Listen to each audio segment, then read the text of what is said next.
Estou dizendo isso porque eu estava vendo seus traços, porque a caixa tinha 3 livros, eu só trouxe um, viu? Por preguiça minha, culpa é minha. Aí você faz uma referência ao Pasquim, que a tua família mandava lá o Pasquim para você. E eu li muito quando eu era pequeno, não tão pequeno, uns 14 anos, eu li o Pasquim na transição dos anos 60 para os anos 70, e aquilo me influenciou muito. Como escrever, o que falar, a expressão dicas, que é do Ivan Lessa, paulista, mas que viveu a vida inteira no Rio. O seu pai também era publicitário, escritor, hoje Lessa, e por aí vai. Paulo, que nasceu no interior de São Paulo. E eu também vi a sua forma de desenhar, me lembrou algumas coisas da década de 70 aqui do Brasil. E de revistas mesmo, de história em quadrinho, que outro dia eu contei, Marcelo, que apesar da ditadura e tudo aquilo, tinha revistas que duravam 2, 3 anos, que depois era censurada, mas eram cartoons como o do Crumb, lá dos Estados Unidos, o Guido Kerpax da Itália, a Valentina, isso circulava. Eu tinha lá uns amigos, supostamente intelectuais, e isso, que a Mafalda, claro, o do Quino, putz, a vida, aquilo nos impactou, né? E no caso do design, eu não quero avançar muito, mas vamos chegar lá. Teve aqui alguém no Brasil que você veio, claro, com tudo aquilo que você conheceu na Europa, Alemanha, e o mundo tal que você está ali. Quando você chega aqui, tem alguém que tenha te influenciado aqui? No design especificamente, não tanto, eu vou ser sincero. Eu estava muito mais ligado no design europeu e alemão. Sim. Porque eu estava estudando aquilo lá. Quando eu saí daqui, eu não tinha conhecimento nenhum, eu era um moleque que desenhava em casa. Mas eu tinha uma influência que não é exatamente do design, mas acaba sendo. Você acabou de falar do Pasquim. Eu era moleque do Rio de Janeiro. Eu toda quarta-feira comprava o Pasquim na banca e queria ler o Pasquim, adorava o Pasquim, chorava de rir das piadas. E o Ziraldo, para mim, era uma das coisas... Sabe o que eu pensei no Ziraldo? O Ziraldo, para mim, foi, desde menino, tinha um personagem dele, o Jeremias o Bom, que era uma coisa deliciosa, e o traço dele limpo, era um traço bonito, limpo, era solto e limpo ao mesmo tempo. Sim, sim. Então eu adorava. Flix, quando menino, na Flix, para mim, era uma poesia pura, da cor, né? Então, eu cresci com isso, e você tinha a delicadeza do Ziraldo. Um Flix é uma delicadeza, uma poesia. Sim.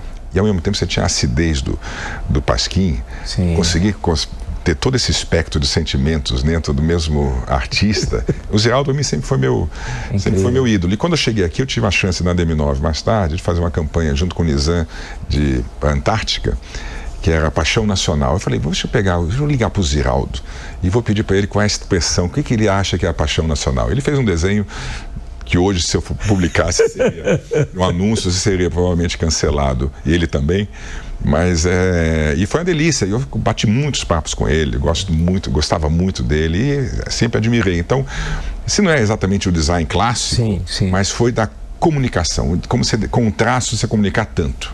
Sim. Falando em uma questão, vou voltar rapidamente à Alemanha, fazer um parênteses. Tem um momento do livro, você falou uma coisa, eu me lembrei de um episódio meu um pouco diferente aqui no Brasil, na época do regime militar. Mas você estava lendo uma biografia do Hitler, que é do Fest, um grande historiador, tem em português, viu? Leiam, é uma biografia brilhante. E tem também um pequeno livro dele, de um dos principais auxiliares do Hitler, o arquiteto, o Speer, né? E que ele, antes de publicar o Por Dentro do Terceiro Reich, a editora falou, uma conversa com o Feston, tem um pequeno um papo dele que é muito interessante, é um livro que chama Conversas com o Speer, mas a biografia é nota 10, e aí você está lendo, e eu achei engraçado, e as pessoas no transporte público olhando assim, que esse daí está lendo uma biografia do Hitler, e aí você resolveu encapar o livro, como é que você resolveu? Essa história é maravilhosa, porque eu, quando cheguei na Alemanha, eu sou muito curioso, eu entrei de cabeça na cultura alemã. E tem toda a história da Segunda Guerra, que a gente cresce ouvindo aquelas coisas. Eu tô lá, né?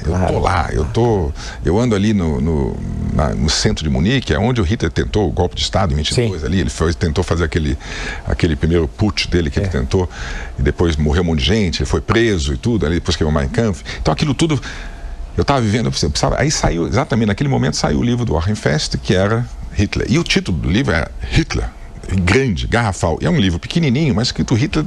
Metade do livro é Hitler. Então não era sutil, não era nada delicado. E naquela época tinha uma geração inteira de sobreviventes da guerra. E eu pegava meia hora de trem para chegar, para ter a primeira aula de manhã cedo, trem lotado, e eu lendo Hitler. E eu, queimado de sol, com cara de brasileiro. O que é esse moleque? Quem é esse cara que está lendo isso? E as pessoas me abordavam. Olha, cuidado com o que você está lendo aí. Nem tudo é explicável pelo livro. Quem viveu sabe que, veja bem, tem que relativar. E eu achava aquilo me incomodava. Eu ia para um restaurante, comer uma salsicha, e pegava o livro, ficava lendo, tomando a cerveja, assim, vinha alguém, olha, cuidado com você. Aí eu tinha uns livros, uma história em quadrinho do Pato Donald, em casa, e eu coloquei e encadenei, que nem se fazia no colégio antigamente, os cadernos para proteger. Eu sabia fazer aquilo, fiz aquilo, e eu ficava lendo o Pato Donald com o Hitler dentro. São 2 volumes, eram 2 volumes grandes. Isso. Até hoje eu tenho em casa lá. O Pato Donald está ainda meio rasgado, está lá, é uma recordação maravilhosa dessa época. Mas é interessante. Agora deixa eu aproveitar. Aí aqui você tem, então, começa esse teu trabalho criativo, e aí você vai passando de uma empresa para outra empresa, as empresas vão se diversificando, as divergências, um sai, cria a sua própria empresa. O país, apesar da confusão do final da metade dos anos 80 e início lá dos 90, está crescendo. Se fala de década perdida, mas se você olhar as 4 décadas que vem de 80 até a segunda década desse século, na verdade teve um crescimento razoável, médio da economia brasileira. É que a inflação era uma loucura, né? Sim. Chegou até a ter 4 dígitos anual de inflação. E aí, como foi a sua passagem para outras editoras e esses novos desafios que foram colocando a tua profissão? Eu saí da DPZ. Quando eu saí da DPZ, eu não saí porque eu queria sair. Eu fui conversar assim, não sai porque você quer sair. A não ser que a situação da agência esteja muito ruim. Estava muito bom para mim. Mas como o trabalho estava funcionando, as pessoas começam a olhar. As outras agências começam... É que nem jogo de futebol. O cara está jogando bem ali, eu vou pegar aquele jogador, vou oferecer mais aqui para ele jogar no meu time. Sim. E eu recebi algumas propostas e eu não queria sair para nenhuma.